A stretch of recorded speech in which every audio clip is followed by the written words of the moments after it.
Welcome to the Windows Computer and Technology channel, and of course this video is to check the technology part of the channel.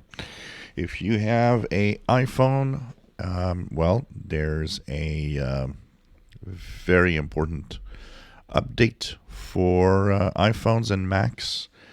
3 zero-day exploits that are actually already used by bad guys, so they're already exploited in the wild to take control of iPhones and Mac computers.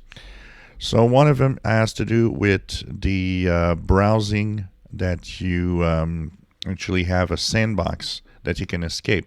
Sandbox, when you're browsing and you have web content, what happens is that your device does it in a sandbox, which means it's kind of in a jail, so it can't get out. If something happens, it stays in there and does not, infect your full device, for example. But now there's a problem with remote attackers that can actually break out of the sandbox, in the web content sandbox. So, of course, that means they can access sensitive information and also exploit all sorts of things, including, elevate their capabilities to admin and be able to do what they want. So it's very, very important, and it's actually happens when you go to a website that has some very carefully crafted code that actually will exploit this flaw.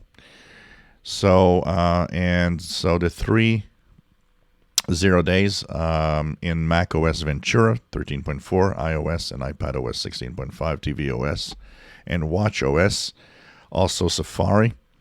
So the impacted devices, of course, Mac computers, but the full list is iPhone 6s, all models, iPhone 7, all models, iPhone SE first generation, iPad Air 2, iPad Mini 4th generation, iPod Touch 7th generation, and iPhone 8 and later.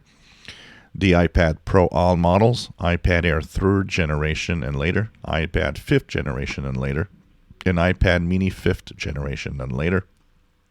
Macs that are running on macOS Big Sur, Monterey, and Ventura, Apple Watch Series 4 and later, and the Apple TV 4K all models, and the Apple TV HD also. So this is extremely important, and apparently this has been actually reported anonymously.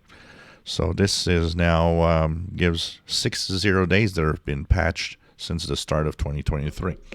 So if you want to stay safe on your Apple devices, make the update now. And for those wondering why a Windows-oriented channel talks about this, a lot of Windows users actually have iPhones and iPads. If you enjoy my videos, please subscribe, give us thumbs up. Thank you for watching.